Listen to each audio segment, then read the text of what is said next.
Everyone, welcome to my YouTube channel. तो हाजिर हूँ मैं लेकर my classmate from far far away का 17th एपिसोड। लेकिन अगर आपने इससे पहले के एपिसोड्स नहीं देखे हैं तो आई सजेस्ट पहले आप उन्हें देख लें, लिंक आपको डिस्क्रिप्शन में मिल जाएगा। और अगर अभी तक आपने मेरे चैनल को सब्सक्राइब नहीं किया है तो चैनल को सब्सक्राइब कर दो, बेल आइकन प्रेस कर दो, जिससे आने वाली वीडियोस की नोटिफिकेशन आपको मिल जाए। तो एपिसोड स्टार्ट होता है, हमें दिखाया जाता है कि फैनगाई जो है वहां से जाने की तैयारी करी होती है, पर जिना आकर उससे पूछताछ स्टार्ट कर देता है और उससे पूछता है कि वो नोट कहाँ है जो उसने लिखा है, जिसपे फैनगाई उसके पास से एक एनवेलप निकाल के देती है। और हमारा जिन जो है गुस्से में उस एनवेलप को फाड़ता है, पर उसमें उसे कुछ भी सस्पिशियस नहीं दिखता है। तो फैनगाई इमोशनल होकर कहती है कि ये लेटर मेरे पास हमेशा रहता है, पर मैंने इसे कभी नहीं खोला, पर तुमने इसे खोल दिया, और सैड हो जाती है। तो जिन वहां से चला जाता है तो फैनगाई भी गुस्से में वहां से जारी होती है और वो लेटर को बहुत ही अजीब तरीके से देखकर वहां से चली जाती है। उसके बाद सीन शिफ्ट होता है, हमें दिखाया जाता है कि गुई जो है वो एरका से पूछताछ कर रही होती है कि उस पत्थर की वजह से जो इंटरसेलर गेट पे ओपन होने वाला था वो कैसे ओपन होगा, जिसपे एरका उसे बताता है कि उसके लिए बहुत सारी पावर लगेगी जो कि अभी अवेलेबल नहीं है। तो गुई से पूछती है कितनी, तो वो कहता है कि तुम्हारी मेंटल पावर जितनी उतनी पावर, क्योंकि तुम जनरल थी ना। तो गुई ये सुन के स्माइल करती है और कहती है कि क्या मैं अपनी पावर दे दूं। तो एरका उसे बताता है कि वो सिर्फ एक छोटा सा पीस है, जिस पे अगर तुम अपनी पावर दे भी दोगी तो वो वेस्ट हो जाएगा, कोई फायदा नहीं है। तो गुई कहती है क्या ऐसे पत्थर और भी हैं। तो वो कहता है कि हाँ मुझे नहीं पता, बट इन लोगों को कहाँ से मिला वो पत्थर ये भी उसे नहीं पता, और उन्हें शायद इस पत्थर का कुछ भी वैल्यू नहीं पता है, इसलिए उन्होंने अभी तक उस पर कोई काम नहीं किया है। जिसपे गुई कहती है कि मुझे उस पत्थर को दोबारा देखना है, और ये जानने के बाद तो एरका की हालत खराब हो जाती है। फिर नेक्स्ट सीन में दिखाया जाता है कि फैनगाई जो है वो एक एनवेलप लेकर उसे पोस्ट कर देती है, क्योंकि उसने जिनको बेवकूफ बनाया था ये हालन की चिट्ठी से, और ये वाला एनवेलप उसके पास पहले से ही था जो कि उसने अब पोस्ट कर दिया है। और उसके पास अभी ये हालन वाला लेटर भी होता है, जिसे खोलकर वो पढ़ने लगती है बहुत सालों बाद, और फाइनली उसे पता लग जाता है कि इस लेटर में क्या लिखा है। उस लेटर में ये हालन ने लिखा था कि हम लोग बहुत पक्के फ्रेंड हैं, आई होप जब तुम वापस आओगी तो हम फिर से नॉर्मल की तरह रहने लगेंगे, फिर से बातें करने लगेंगे, फिर से दोस्त बन जाएंगे। उसके बाद नेक्स्ट सीन में दिखाया जाता है कि हमारी गुई जो है वो जिन के पास जाकर उसके लैब में काम मांग रही होती है। तो जुन उससे कहता है पर तुम्हारी पढ़ाई तो किसी और चीज की है, जिसपे गुई कहती है कि उसकी पढ़ाई बहुत ज्यादा बोरिंग है और वो कुछ इंटरेस्टिंग करना चाहती है। और जिनको तो पता है कि गुई बहुत ज्यादा इंटेलिजेंट है, तो वो कहता है कि वो कुछ दिनों बाद सोचकर उसे बताएगा। और नेक्स्ट सीन में जिन जो है ये सारी बातें यालन के डैड को बता चुका होता है। तो यालन के डैड कहते हैं कि वो लड़की बहुत ज्यादा इंटेलिजेंट है, तो मुझे फर्क नहीं पड़ता कि उसका एम क्या है, मोटिव क्या है, बट जब तक वो लड़की इंटेलिजेंट है और जब तक हम उससे अपना काम निकलवा सकते हैं तब तक हमें उसे अपने पास रखना होगा, चाहे कोई भी कीमत क्यों ना देनी पड़े, और उस पर नजर बना के रखना, जिसपे जिन मान जाता है। उसके बाद नेक्स्ट सीन में दिखाया जाता है कि गुई यूचन के पास आती है और उससे पूछती है कि कोई किसी लड़के का अगर मूड खराब हो तो उसके मूड को ठीक करने के लिए क्या करना चाहिए। तो यूचन कहता है उसे एक लड़की ला के दे दो। तो गुई कहती है उसके पास ऑलरेडी है, अब आगे बको। तो वो कहता है तो उसे हॉटपॉट के लिए ले जाओ, क्योंकि इस दुनिया में ऐसी कोई भी प्रॉब्लम नहीं है जो हॉटपॉट से सॉल्व ना हो। जिसपे गुई समझ आती है, और यहाँ दिखाया जाता है कि यूचन जो है वो अपने स्कॉलरशिप के मनी का बहाना करके यालन को लेकर आ गया होता है हॉटपॉट के लिए। तो ये हालन जो है वहां पे एक और टेबल नोटिस करता है, वो कहता है कि तीसरा टेबल किसके लिए है, जिसपे यूचन कहता है कि गुड क्वेश्चन, अभी तुम्हारे लिए ना एक सरप्राइज है। और फिर वो अपने फोन में म्यूजिक ऑन करता है और उधर से हमारी गुई जो है वो मटकती हुई आती है और बहुत ही फनी सा डांस करती है, जिसको देखकर ये हालन का मूड बिल्कुल फ्रेश हो जाता है और यूचन भी बहुत मजे ले रहा होता है, और वो सभी के सभी वो हॉटपॉट बहुत अच्छे से एंजॉय करते हैं। उसके बाद दिखाया जाता है कि नेक्स्ट सीन में ये हालन गुई के साथ जा रहा होता है और वो गुई को सॉरी बोलता है, क्योंकि यूचन और उसने बहुत ज्यादा मदद की थी उसका मूड ठीक करने की, बट अभी भी उसका मूड अपसेट है। जिसपे गुई कहती है कि वो बस उसका कर्जा चुका रही है, क्योंकि पास में उसने भी तो उसकी बहुत मदद की थी, वो भी तो उसे चेयर अप करता था। तो उसकी ऐसी बातें सुन के ये हालन कहता है कि वो उसके साथ है, यही चीज उसे बहुत ज्यादा खुश कर देती है, और गुई भी सेम ही चीज कहती है। तो ये हालन उसका हाथ पकड़ के कहता है कि मुझे पता है कि तुम डांस में इतना ज्यादा खो गई थी कि तुमने अच्छे से खाना नहीं खाया, चलो मैं तुम्हें कुछ फैंसी सा खिला के लाता हूँ। और फिर वो उसे अपने साथ अपने घर ले जाता है और उससे 2 बाउल नूडल ला कर देता है। तो गुई कहती है तो ये तुम्हारा वो फैंसी सा खाना है। तभी वहाँ ये हालन के डैड आ जाते हैं और वो ये हालन को टॉन्ट कसते हुए कहते हैं तो तुम्हारे पास एक दोस्त भी है, जिसपे गुई ने अपना इंट्रोडक्शन देती है। और गुई का नाम सुनकर जो ये हालन के डैड है वो शॉक हो जाते हैं, क्योंकि ये वही लड़की होती है जिसके बारे में जिन्हें उन्हें इन्फॉर्मेशन दी थी और वो अब उनके सामने है। तो वो उससे आगे कुछ सवाल कर ही पाते कि ये हालन गुस्से में गुई का हाथ पकड़ के उसे वहां से ले जाता है, और उसके डैड कुछ सोचते हुए ये सारी खबर जिन को देते हैं, और जिन जो है बहुत ज्यादा शॉक हो जाता है। वो कहता है कि वो पक्का किसी इंटरेस्टिंग प्लान के साथ आई है और आपके घर तक पहुंच गई, मतलब वो पक्का कोई जासूसी कर रही है, और वो ये हालन के क्लोज भी इसी वजह से जा रही है। जिसपे उसके डैड कहते हैं कि मुझे ऐसा नहीं लगा, उसका अपीयरेंस तो बिल्कुल नॉर्मल था, बट जब तक उसका असली एम नहीं पता लग जाता तब तक हमें देखना चाहिए कि आखिर वो क्या करना चाहती है और कब तक अपनी मुसीबतों से बचती है। दूसरी तरफ दिखाया जाता है कि यूचन जो है बहुत सारे खुले सिक्के लेकर पहुंच जाता है हमारी ईरा के पास उसके कैफे में और कहता है कि मुझे कुछ खरीदना है। ईरा जो है वो सिक्के देकर कहती है कि हम कॉइन्स नहीं लेते। तो वो कहता है कि क्या मुझे तुम्हारे बॉस से बात करनी चाहिए कि तुम अपना काम अच्छे से नहीं करी हो। तो वो फिर मान जाती है कॉइन्स गिनने के लिए और बहुत ही गुस्से में कॉइन्स गिन रही होती है। मतलब उसका तो मन कर रहा होता है कि यूचन का सर ही फोड़ दे और यूजन उसके मजे ले रहा होता है। दूसरी तरफ हमें जिंगजिंग को दिखाया जाता है जो कि वापस आ रही होती है और गुई ने उसके पास किसी को भेजा होता है उसे लेने के लिए। तो जब जिंगजिंग जो है वहां पे अपना कटआउट देखती है वो बहुत ज्यादा खुश हो जाती है और उसके सामने ही वहां पे एरका होता है जो कि फ्लावर बुके लेकर उसके लिए खड़ा होता है। तो हमारी जो जिंगजिंग है वो बिल्कुल इंप्रेस हो गई होती है उससे और यहाँ एरका भी उसको देखकर बिल्कुल फ्लैट हो गया होता है उसके ऊपर। और जिंगजिंग जब उससे पूछती है ना कि उससे ये कटआउट कहाँ से मिला तो वो कहता है कि उसके लिए इजी है ये सारी चीजें अवेलेबल करना। तो जब वो कार में बैठती है ना तो वो कहती है ना कि उसको वो कटआउट चाहिए तो वो उसे कहता है कि वो उसके घर भिजवा देगा बिल्कुल सेफली। तो इससे तो जिंगजिंग मतलब बहुत ज्यादा इंप्रेस हो जाती है उसके ऐसे बहुत ही जेंटल बिहेवियर से। और फिर रास्ते में दोनों जाते हुए बहुत ज्यादा बातें करते हैं जिससे हमारी जो जिंगजिंग है वो उसके फनी नेचर को भी देख पाती है और उसको बहुत ज्यादा इंप्रेसिव लगता है वो बंदा। तभी हमारी जिंगजिंग के ना पेट में दर्द उठता है तो एरका ना साइड में गाड़ी लगाकर उसके पास जाता है और उससे उसका हाथ मांगता है। तो जिंगजिंग उसे अपना हाथ देती है तो वो उसे बताता है कि उंगलियों के पास ना एक ऐसा नर्व होता है जिसको दबाने से मतलब जिसका कनेक्शन जो है वो स्टमक से होता है। तो वो कहता है कि उसके पास एक ट्रिक है बट अगर वो उस दर्द को झेल सकती है तभी वो करेगा। तो वो कहती है हाँ। तो वो उसकी उस पॉइंट को दबाता है प्रेस करता है जिससे उसके हाथ में बहुत ज्यादा पेन होता है और वो कहती है कि उसका तो ऐसा लग रहा है हाथ ही टूट गया। जब एरका उससे पूछता है कि क्या उसका पेट ठीक हो गया तो वो कहती है हाँ उसका पेट तो बिल्कुल ठीक हो गया बिल्कुल मैजिकल। तो जिंगजिंग उससे इतना ज्यादा इंप्रेस हो गई होती है कि उससे पूछती है कि क्या उसके पास कोई बॉयफ्रेंड है। तो वो कहता है कि वो गे थोड़ी है जो उसके पास बॉयफ्रेंड होगा। तो जिंगजिंग कहती है कि वो नर्वस हो गई थी वो पूछना चाहती है कि क्या एरका के पास कोई गर्लफ्रेंड है। तो एरका कहता है क्यों अगर नहीं होगी तो क्या तुम बनना चाहती हो। तो जिसपे हमारी जिंगजिंग जो है वो हाँ कहती है और एरका शॉक। और नेक्स्ट सीन में वो लोग गुई के सामने लवी डबी कपल बन के पहुंच जाते हैं और हमारी गुई कहती है आधा दिन भी नहीं हुआ और दोनों के दोनों कपल बन गए। जिस पे एरका कहता है कि वो दोनों तो किस्मत से मिले। जिस पे गुई कहती है शट अप हाथ छोड़ो और जाओ यहाँ से। और बेचारा डर के मारे वहां से चलता बनता है फिर जाते जाते किसी पास कर जाता है हमारी जिंगजिंग को। तो जिंगजिंग कहती है कि तुमने उसे डांटा क्यों क्या तुम प्यार की दुश्मन बनना चाहती हो। तो गुई कहती है कि तुम उसके साथ नहीं रह सकती। तो वो कहती है क्यों। तो गुई इसका जवाब नहीं दे पाती है।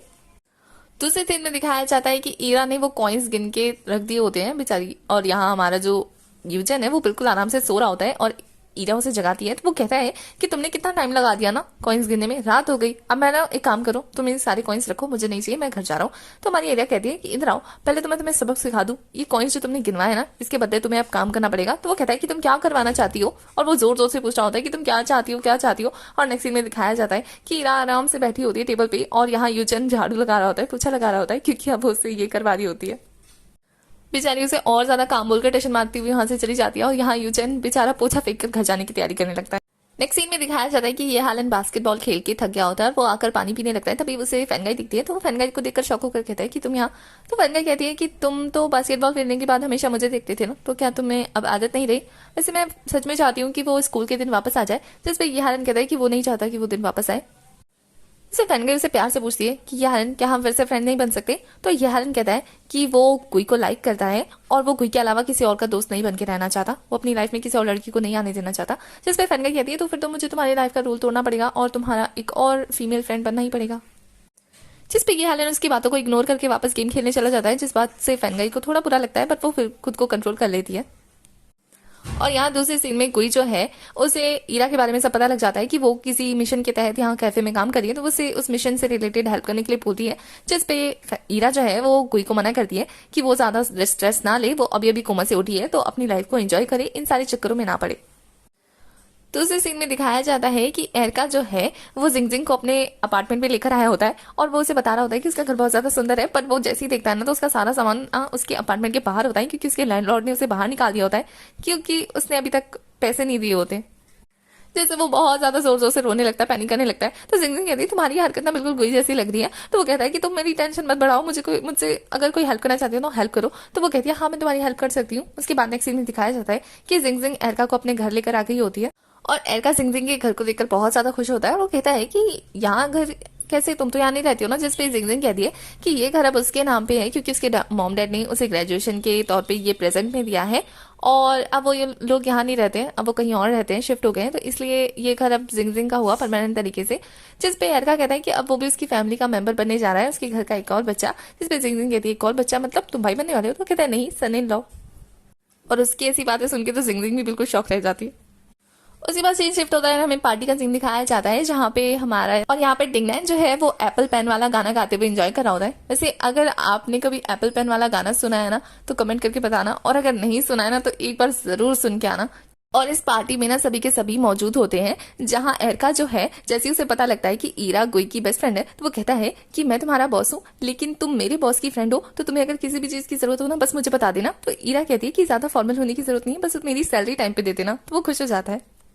और यहाँ दूसरी तरफ यूजन कहता है कि डिग्नैन से कि तुम्हें यकीन नहीं हो रहा होगा ना कि मुझ जैसा स्मार्ट हैंडसम बॉय अभी तक सिंगल है, तुम जेलस हो ना कि मैं इतना ज्यादा जीनियस हूँ। तो वो उसे दिलासा देकर चला जाता है। तो उसके जाते ही ना उसकी नजर ईरा से पड़ती है, तो वो ईरा को देखकर कहता है भले ही मैं जिंदगी भर सिंगल रहूं पर तुम्हें अपनी गर्लफ्रेंड कभी नहीं बनाऊंगा। तो वो ईरा कहती है तो तुम्हें अपना बॉयफ्रेंड बनाऊंगी भी नहीं। तो वो कहता है हाँ बैड टेस्ट। और यहाँ गुई डिंगनैन ये हालन ये डिस्कस कर रहे होते हैं कि अच्छा हुआ कि गुई को एरका पसंद नहीं आया, वरना बेचारी जिंदगी अभी भी सिंगल रह गई होती है। और वो सभी के सभी बहुत ज्यादा एंजॉय करने लगते हैं उस पार्टी को। और जैसे ही सभी के सभी पार्टी खत्म करके वापस जा रहे होते हैं तो ये हालन को सडनली याद आता है कि वो अपना जैकेट भूल गया। तो वो सभी को सॉरी बोलकर वहां से जैकेट लेने के लिए चला जाता है। और यहाँ दिखाया जाता है कि उस रूम में एरका मौजूद होता है और वहां पे एक ड्रंक आदमी आ जाता है जिसके साथ एरका की लड़ाई स्टार्ट हो जाती है। और वो ड्रंक आदमी एरका का पीछा नहीं छोड़ रहा होता है, तो एरका अपनी पावर की मदद से एक बोतल उठाकर उसके सर पे मारता है जिससे वो आदमी बेहोश हो जाता है। और उसे ऐसा करते हुए ये हालन देख लेता है, जिसको देखकर तो एरका की सिटी पिटी गुल हो जाती है। और यहाँ कोई बहुत देर से ये हालन का वेट कर रही होती है क्योंकि सब लोग जा चुके होते हैं और ये हालन अभी तक नहीं आया। तो उसे कुछ गड़बड़ लगती है और वो वहां जाकर देखती है तो वहां पे उससे वो ड्रंक आदमी दिखता है, बट वहां पे और कोई नहीं था। तो वो अपनी मेंटल पावर का यूज करती है और पता लगाती है कि ये हालन कहाँ है। यहाँ दिखाया जाता है कि एरका उसे लेकर सी साइड पे आ गया होता है। और एरका बड़े प्यार से हालन को कहता है कि भाई तुझे नहीं देखना चाहिए था जो तूने देख लिया है, अब मुझे ना चाहते हुए भी करना पड़ेगा। और वो जैसे ही उस पर अपनी पावर यूज करने वाला होता है ना कि तभी गुइस का हाथ रोक लेती है और कहती है कि तुम क्या कर रहे हो उसके साथ, अगर कुछ भी किया ना तो मैं तुम्हें मार डालूंगी। जिसपे एरका बहुत ही रिक्वेस्ट करते हुए कहता है कि दी मैं उसे कुछ नहीं कर रहा, मैं बस उसकी याददाश्त मिटा रहा हूँ क्योंकि उसने मुझे मैजिक यूज करते हुए देख लिया, तो प्लीज हेल्प मी और इसकी याददाश्त मिटाओ प्लीज। जिसपे गुई ये हालन के पास आती है और कहती है कि मैं उसे कोई भी झूठ नहीं बोलना चाहती, ये उसे हर्ट करता है तो ये जैसा है वैसे ही रहने दो। जिसपे एरका कहता है कि क्या तुम मरवाना चाहती हो हम दोनों को, हमें यहाँ से वापस जाना है तो तब तक किसी को नहीं पता लगने देना है, तो प्यार में अंधी मत बनो, इसको जल्दी से ठीक कर दो। तो गुई जो है वहां से जाने लगती है, बट एरका की काफी फोर्स करने के बाद वो मान जाती है। उसके बाद दिखाया जाता है कि ये हालन जो है वो नींद से उठता है उसी रूम में, बेचारे को कुछ भी याद नहीं होता है, वहां से उठते ही चलता। और यहाँ गुई के जो मॉम डैड है वो ये हालन को जाते हुए देख लेते हैं और उसके पास जाकर उसे प्यार से पूछने लगते हैं कि वो स्कूल कॉलेज नहीं गया, जिसपे वो अपना बहाना बताता है। तो ये हालन के मॉम डैड उसे ना लंच में इनवाइट कर लेते हैं और अपने साथ पकड़ कर ले जाते हैं, अपने घर में खाना खिलाने लगते हैं और बहुत ज्यादा खातिरदारी करते हैं, उसको अपना दूसरा बेटा भी बोल देते हैं। तभी गुई के डैड को एक कॉल आती है जिसमें उन्हें ईमेल सेंड करना था, तो वो ये हालन से हेल्प मांगते हैं। तो नेक्स्ट सीन में दिखाया जाता है कि ये हालन गुई के लैपटॉप से वो ईमेल सेंड करने की कोशिश कर रहा होता है, तो उसके डैड वहां से फ्रूट लेने चले जाते हैं। और ये हालन बहुत सारे फोल्डर में एक फाइल ढूंढता है जिसमें गुई ने उसके मॉम के बारे में सारी जो सच्चाई थी वो बता दी होती है। और वो वीडियो देखने के बाद ये हालन बहुत ज्यादा शॉक होता है। और जब गुई के डैड वापस आते हैं तो उसे वहां ये हालन नहीं दिखता, तो यह हालन यहाँ से निकलकर ना किसी पर्सन को ट्रैक करने के बारे में बोल रहा होता है। और फिर नेक्स्ट सीन में दिखाया जाता है कि वो अपनी मॉम से मिलने गया होता है और उन्हें वो पैसे ऑफर करता है और कहता है कि मुझे सब पता लगा है कि आप पैसों की वजह से मेरे पास वापस आई थी, है ना। तो उसकी मॉम जो है उसे सब कुछ एक्सप्लेन करने की कोशिश कर रही होती है, पर यहाँ ये हाल इतना ज्यादा गुस्से में होता है कि वो अपनी मॉम को बहुत ज्यादा इमोशनल होकर कहता है कि वो उनसे अब कोई रिश्ता नहीं रखेगा और वो उनसे अपना सारे रिश्ते नाते। उसके बाद दिखाया जाता है कि जब ये हालन अपने घर लौटा है तो उसके डैड उससे सवाल पूछने लगते हैं कि वो अपनी मॉम से मिलने क्यों गया था, क्या उसको शांति मिल गई। तो ये हालन को पता लग जाता है कि उसके डैड उसकी जासूसी करवा रहे थे, तो वो इस बात पे उनसे गुस्सा होता है। ये हालन के डैड उसे समझाने की कोशिश करते हैं कि उसकी मॉम शुरू से यूज करती आई है, पहले उन्होंने उसका यूज किया और अब वो अपने बेटे का यूज कर रही है। 9 साल पहले भी वो उसे इसी वजह से छोड़ के गई थी क्योंकि उसे अपना वो लवर पैसों के साथ मिल गया था और अब फिर से वही वो यूज करने आई है। वो हर बार अपनी मॉम को ही क्यों चूज करता है, जिसपे ये हालन कहता है कि क्या उनके डैड और मदर को क्या उसकी फीलिंग्स की कोई परवाह नहीं है, दोनों आपस में लड़ने पे तुले हुए हैं। और वो बहुत ज्यादा गुस्सा करके वहां से चले जाते हैं और उसके डैड बिल्कुल हेल्पलेस हो जाते हैं यहाँ पे। और यहाँ दूसरे सीन में दिखाया जाता है कि गुई को अपना लैपटॉप खुला हुआ देखकर समझ में आ जाता है कि किसी ने उसके लैपटॉप को छुआ है, तो वो बाहर आकर अपने मॉम डैड पे गुस्सा करने लगते हैं और कहती है कि उसके लैपटॉप को किसने छुआ। तो उसकी मॉम कहती है कि तुम्हारे डैड ने। तो उसके डैड कहते हैं मैंने नहीं, ये हालन ने मेरी हेल्प की थी ईमेल सेंड करने में। तो गुई को जब ये पता लगता है कि ये हालन ने उसका लैपटॉप छुआ है तो वो कहती है कि क्या उसने कुछ कहा, जिसपे उसकी मॉम कहती नहीं उसने कुछ नहीं कहा और वह यहाँ से चुपचाप चला गया। जिसपे गुई को बहुत तेज गुस्सा आता है, वो जाके अपने रूम का दरवाजा जोर से बंद कर दिया। उसकी मॉम कहती है इसको क्या हुआ, तो उसके डैड कहते हैं कि वो गुस्सा है। और यहाँ दूसरी तरफ यहालन स्विमिंग करते हुए वही सारी चीजें सोच रहा होता है जो गुई की वीडियो में थी, और उसे प्लैनेट स्कॉर्पियस के बारे में पता लग गया होता है। मतलब गुई ने उस वीडियो में जो भी अपने बारे में बताया होता है सब यहालन को पता लग गया होता है कि वो यहालन को हर्ट नहीं करना चाहती। तो वो कहता है कि मुझे क्या अभी भी तुम्हारे बारे में कुछ भी नहीं पता, तुम ऐसी बकवास क्यों कर रही थी, मुझे जानना होगा। और गुई जो है यहाँ यहालन को फोन मिलाने की कोशिश कर रही होती है और यहालन उसके फोन को अवॉइड कर रहा होता है। तो गुई बार बार उसे फोन मिला रही होती है कि यहालन तो अब फोन को ही पटक देता है कि अब उसे बात ही नहीं करनी। मतलब वो बहुत ज्यादा गुस्सा होता है गुई से। और यहाँ दिखाया जाता है कि दोनों को ही रात को नींद नहीं आ रही होती है, दोनों के दोनों ही बेचैन होते हैं, कुछ सोच रहे होते हैं। और इसके साथ हमारा एपिसोड यहीं खत्म हो जाता है। तो एपिसोड 17 की एक्सप्लेनेशन होती है खत्म। आगे की कहानी के लिए आपको नेक्स्ट एपिसोड तक वेट करना है। तब तक के लिए बाय। और अगर चैनल को सब्सक्राइब नहीं किया है तो चैनल को सब्सक्राइब कर दो, बेल आइकन प्रेस कर दो, जिससे आने वाली वीडियोस की नोटिफिकेशन आपको मिल जाए।